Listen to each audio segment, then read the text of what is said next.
Welcome to the Liberating River, where spiritual freedom meets soul-aligned wealth. I'm your guide, Wanda F. Nesbitt. Let's break free, build boldly, and live fully together. Boundaries allow that good stuff to come in and stay. And isn't that what you want? It doesn't deplete from you. It doesn't do any kind of harm. Like I said, just like a water filtration system, it comes in, it purifies, it filters out those things that'll take away so that you can keep the nourishment. So why not do that with you, with your heart, with your space, with your being? It's important. In addition, this year is about building a filtration system in your mind, in your thoughts. Not every thought deserves your agreement. Not every inner voice speaks truth. You wonder why? Because it's already been contaminated by those external things and environments that we have. So sometimes, yes, you got to turn stuff off. And what? It's okay. It's okay. I'll tell this to you this way. Some of those thoughts, they're leftovers. Leftovers from what? From you being in survival mode. How long do you leave leftovers in your fridge? Some people, they say 2 days, 3 days. Depending on the fridge, they might say, I can stretch it 5 days because my fridge keeps it cold and but eventually, I wouldn't stretch it over 5 days. I wouldn't. But some people might. I don't know. But the fact of the matter is, leftovers, they get trashed eventually. So that's what you have to do. That's what I have to do. Allow the leftovers to go. Allow that filtration system to sniff it out, test it out, monitor it, and say, oh, nope, I can't take that belief. I can't take that belief because that does not match up to what I have been through and have witnessed. Can't do it. Because sometimes those beliefs are formed based on what? On what? On what you experienced. And that's because you didn't have any better option. You're allowed to question the stories you've been telling yourself. You're allowed to do that. It's okay. It's called growth. What you learned in the 5th grade, you should question them now. What you learned in kindergarten, you should question them now. So why can't you question those things along your journey so that you become a better person? You're allowed, hear me, you're allowed to pause before believing something. You're allowed. You are allowed to pause before believing something. That's your right. That's called wisdom. Because you're not gullible. You're not. It's okay to pause and ponder. And do your own searching. It's okay. Resetting your mindset isn't about positivity. You haven't heard me say that at all. Hattie. Nothing about positivity. It's about discernment. It's about learning how to discern what's beneficial and what's not.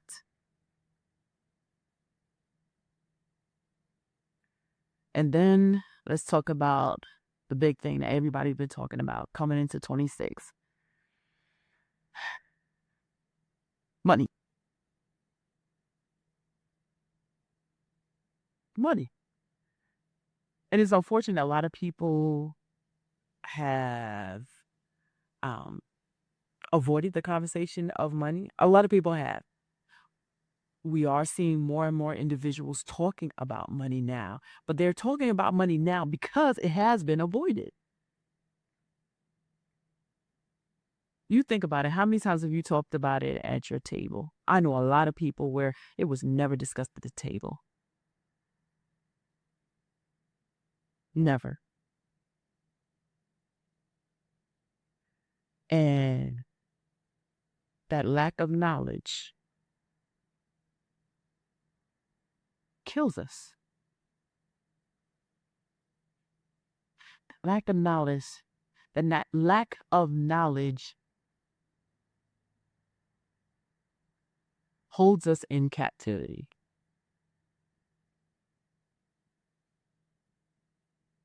It does. A reset in money is not about restriction. It's not. It's about alignment.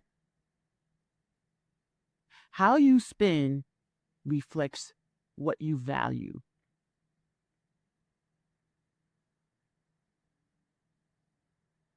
Tell the truth. How you spend reflects what you value. How you earn reflects what you believe you deserve. Think about it. And then there's another one. How you save reflects your relationship with safety and trust. These are all things I have dealt with. I have contemplated. You think about it. How do you view money? In one of the previous episodes, I said, money is a tool. I had to learn that. I had to reset my mind and reset how I valued and I looked at money. It's a tool. Money is not God. Money is a tool to accomplish certain things. And when we're afraid of money, our language is very different. Very different. There's a lot of fear that comes out. And if you honestly sit and think about, oh, we can't do that because, oh, don't do that because, you can fill in the blank. I've heard so many different variations of, oh, well, if we do that, then, this is happening. Oh, no, we got to. But if we have dominion, why are we so afraid of that which honestly has no control over us? We're supposed to be the ones in control over it. And that's another piece as to why resetting ourselves is important. Because then we will reset the structure of how we view things and stop putting it up on this pedestal and start appreciating ourselves more than those objects. Because right now, we are worshiping everything. Everything. I didn't say anything about wanting to look nice, wanting to have nice things. Absolutely not. You absolutely need all of that. Absolutely.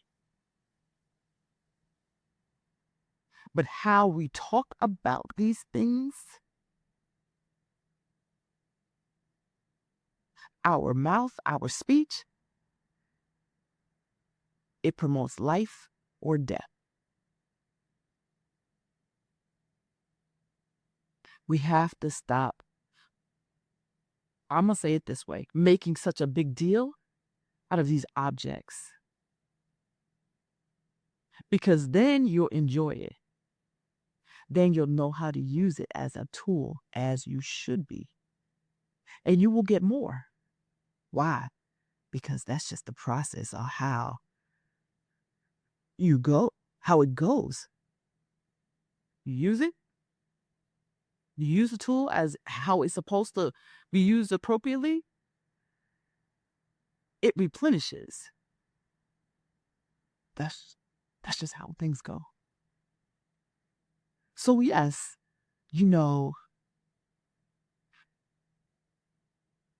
how you spend reflects what you value. So if you're a penny pincher,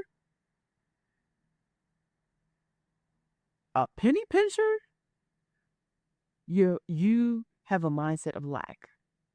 Because you don't penny pinch not unless you have been in a place of, oh, no, I don't want to be without, so nope, I'm not going to do it. I didn't say anything about minimalist. I understand that even with being a minimalist, you're doing it because you don't need extra fluff. Got it. Understand. Completely understand. And you can live and survive with certain things, with limited access to certain things. Understand. But that's way different from penny pinching. Penny pinching is out of fear. Minimalist, you're just trying to be